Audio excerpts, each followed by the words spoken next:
Dikenal sadis, anak buah Rudiana langsung kabur saat kepergok. Anak buah Ibtu Rudiana, Bribka Gugun Gumilar kocar kacir saat dipergoki sedang berada di rumahnya. Bribka Gugun Gumilar yang disebut-sebut paling sadis dalam menyiksa terpidana kasus Vina Cirebon, justru ketakutan ketika persembunyiannya terbongkar. Nama Bribka Gugun Gumilar memang menjadi sorotan selain Ibtu Rudiana di kasus Vina Cirebon. Pertama karena adik terpidana kasus Vina Eka Sandi, Aldi menilai bahwa Gugun Gumilar yang paling sadis menyiksanya. Kedua, Aldi juga menuduh Bribka Gugun Gumilar rutin menerima setoran dari bandar obat terlarang di Cirebon. Christian Greek lewat kanal YouTube-nya melakukan penelusuran mencari keberadaan Bribka Gugun Gumilar.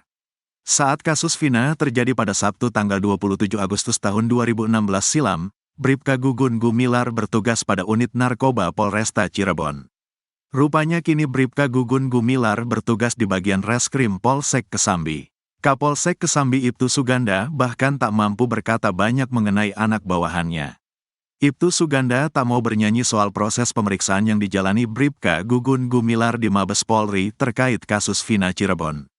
Saya belum ini, untuk lebih jelasnya ke humasnya aja ke Polres. Sementara ini saya gak bisa ngasih keterangannya, silahkan ke humas aja biar enak, saya juga saat itu juga gak tahu. Dinas di sini juga baru 3 bulan, kata Ibtu Suganda. Pun dengan Komanda Unit Satwa Gugun bertugas, Kanit Reskrim Polsek Kesambi Ibda Gunawan. Iya, tugas di Reskrim, katanya. Sama dengan Kapolsek, Kanit Reskrim ini pun mengaku baru 3 bulan bertugas di Polsek Kesambi. Kalau tepatnya kurang tahu, saya juga baru 3 bulan, katanya. Dia juga enggak berkomentar banyak perihal perilaku Bribka Gugun Gumilar dalam kasus Vina Cirebon. Waduh, saya kurang tahu karena gak langsung sama saya izinnya ke Polres, pimpinan Polres yang menjelaskan, katanya.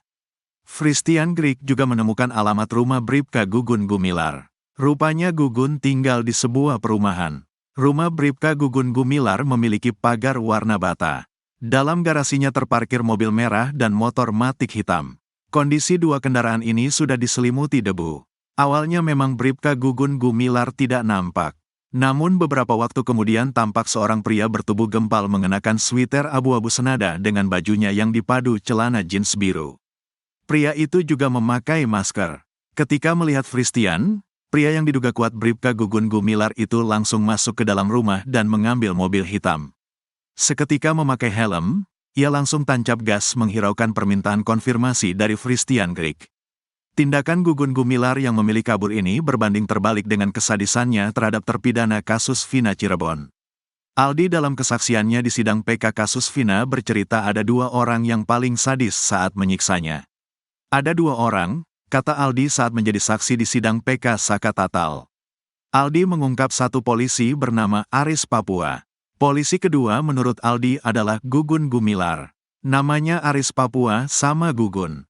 Itu yang paling kejam, kata Aldi. Susno 2J nilai Ibtu Rudiana harus hadir di sidang PK 6 terpidana, buat Elza Syarif gerah. Mantan Kabareskrim Komjen, Purn. Susno 2J debat panas dengan pengacara Ibtu Rudiana, Elza Syarif soal sidang peninjauan kembali, PK, kasus Vina. Susno 2J menilai, seharusnya Ibtu Rudiana hadir di sidang PK 6 terpidana yang digelar di Pengadilan Negeri Cirebon. Bahkan jika dirinya jadi Ibtu Rudiana, ia akan hadir jika memang merasa tidak bersalah dalam kasus Vina Cirebon. Rupanya hal itu membuat Elza Syarif gerah dan mengungkit BAPDD saat Pegi Setiawan ditangkap. Susno 2J mengatakan, jika dirinya jadi pengacara Rudiana, ia akan meminta kliennya untuk hadir di sidang PK. Kalau saya PH, saya akan minta Ibtu Rudiana hadir. Kalau saya Ibtu Rudiana, saya justru yang akan mengajukan minta ke PH saya yang hadir. Kata Susno 2J dikutip dari YouTube Nusantara TV, Selasa, tanggal 17 September tahun 2024. Menurut Susno, kehadiran Ibtu Rudiana di sidang PK bisa jadi forum untuk klarifikasi. Kan tidak bersalah ceritanya, ini bagus jadi forum untuk klarifikasi. Karena banyak tuduhan yang dialamatkan kepada Ibtu Rudiana yang beredar di media sosial, ungkap Susno. Sebagai sesama polisi, ia pun berharap bahwa tuduhan yang ditujukan kepada Rudiana itu tidak benar. Kan dituduh merekayasa perkara, dituduh membuat laporan palsu, dituduh menyiksa, ini tidak main-main, kata Susno Duaji lagi. Sehingga menurut dia, kehadiran Ibtu Rudiana di sidang PK seharusnya bisa mengklarifikasi tuduhan itu. Tapi mau hadir atau enggak itu tergantung Pak Rudiana. Menurut saya ini forum yang baik, tapi Pak Rudiana mungkin lain, jelasnya. Susno pun sepakat bahwa Ibtu Rudiana hingga saat ini tidak bersalah sebelum dibuktikan kebenarannya. Mendengar saran dari Susno Duaji itu, Elza Syarif pun tampak tidak setuju. Tunggu, bukan begitu caranya, kata Elza Syarif. Menurut Elza Syarif, tudingan dari Dede dan Liga Akbar ke kliennya itu belum diproses. Sehingga yang bisa memanggil Ibtu Rudiana hanya polisi. Kan Dede Liga mencabut keterangannya, itu harus diproses dulu oleh Bareskrim. Tapi itu kan belum diproses. Dalam kasus itu yang bisa manggil polisi. Ini belum pernah diproses, kata Elza Syarif. Kemudian ia juga menyinggung soal BAPDD tahun 2024 sebelum muncul di YouTube Deddy Mulyadi. Waktu kasus Pegi, Dede dan Aep pernah di BAP, keterangan Dede masih sama seperti dulu, katanya. Susno Duaji pun buru-buru mengoreksi pernyataan Elza Syarif soal keterangan Dede dan Liga Akbar yang dicabut. Menurut Susno Duaji, beberapa orang sudah dipanggil dalam kasus itu termasuk Ibtu Rudiana. Dede, Liga Akbar dan lain-lain sudah diperiksa. Apa hasilnya kita tidak tahu, kata dia. Namun ia menegaskan bahwa kehadiran Ibtu Rudiana di pengadilan ini bukan soal itu, tapi soal PK 6 terpidana. Tapi PK adalah hal lain, kata Susno Duaji lagi. Ponsel warna orange bisa bebaskan 6 terpidana. Bukti kuat ditemukan. Foto-foto bukti Vina dan Eki tewas akibat kecelakaan lalu lintas pada tahun 2016 silam akhirnya terungkap. Bukti foto itu dimiliki seorang pria bernama Nasruddin. Sebelumnya, kuasa hukum 7 terpidana seumur hidup kasus Vina Cirebon sempat menerima sebuah handphone dari Nasruddin. Sayangnya, setelah diekstrasi atau dibuka ternyata tidak terdapat foto yang dimaksud. Kendati demikian, Nasruddin tak menyerah. Dia ingin membantu mengungkap kebenaran sejati. Untungnya, Nasruddin sempat memindahkan foto-foto kecelakaan Vina dan Eki ke handphone lain yang berada di rumah Cianjur. Untuk mengungkap kebenaran, Nasruddin pun didampingi pengacara Titin Prialianti berangkat dari Jakarta menuju Cianjur. Sesampainya di Cianjur, Nasruddin langsung membongkar gudang yang ada di dalam rumahnya. Setelah kurang lebih 30 menit melakukan pencarian, handphone yang menyimpan foto kecelakaan lalu lintas Vina dan Eki pun ditemukan. Handphone itu nampak berwarna orange dengan kondisi baterai bisa dilepas. Pak Nasruddin telah menyerahkan satu handphone, tapi ternyata tidak ada gambarnya, ucap Titin dilihat tribunnews.bogor.com dari YouTube-nya, Selasa, tanggal 17 September tahun 2024. Tapi foto-foto yang ada di tahun 2016 sempat dipindahkan ke handphone yang ada di sini, Cianjur, tambah Titin. Mudah-mudahan ada, karena rumah ini tidak ditempatin.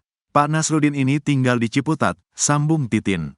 Sementara itu, Nasruddin memang yakin jika handphone tersebut masih ada di rumahnya di Cianjur, Jawa Barat. Saya yakin ada, karena emang terakhir itu saya sempat mau kasih ke orang lain dia tidak mau, paparnya. Ini rumah tak ditempatkan 1 tahun. Makanya saya yakin itu ada, jelasnya. Kalau di sini alhamdulillah orang-orangnya tak ada yang mencuri, jelasnya. Di sisi lain, Majelis Hakim Pengadilan Cirebon yang menangani sidang peninjauan kembali, PK, 6 terpidana kasus pembunuhan Vina dan Eki diminta menghadirkan Ibtu Rudiana. Hal ini untuk mengkonfirmasi keterangan terpidana yang mengalami penyiksaan saat berada di ruang unit narkoba Polres Cirebon Kota. Hal itu terungkap dalam sidang yang berlangsung di Pengadilan Negeri Cirebon, Rabu, tanggal 11 September tahun 2024, kemarin. Dalam sidang itu, 2 terpidana, Hadi dan Rivaldi, memberikan kesaksian terkait penyiksaan yang mereka alami. Mereka mengaku dipukul, diinjak, bahkan dipaksa meminum air kencing oleh oknum polisi saat pemeriksaan. Pengakuan ini membuat suasana ruang sidang hening, diwarnai isak tangis dari pihak keluarga, kuasa hukum, dan masyarakat yang hadir. Selain itu, beberapa saksi dalam kasus ini juga menyatakan bahwa kesaksian mereka telah diarahkan oleh salah satu anggota kepolisian, Ibtu Rudiana. Hal ini menambah desakan dari pengamat hukum agar Rudiana dihadirkan dalam persidangan untuk mengungkap kebenaran material. Seorang praktisi hukum, Tony RM juga ikut mendesak majelis hakim untuk memerintahkan kehadiran Rudiana di persidangan. Menurutnya, Hal ini sangat penting untuk mencapai keadilan yang sesungguhnya. Hakim bisa mengeluarkan penetapan agar saudara Rudiana dihadirkan di persidangan dan itu tidak melanggar hukum. Baik di KUHP maupun di Undang-Undang Mahkamah Agung, tidak ada larangan atau kewajiban yang menghalangi, ujar Tony saat dimintai keterangan, Senin, tanggal 16 September tahun 2024.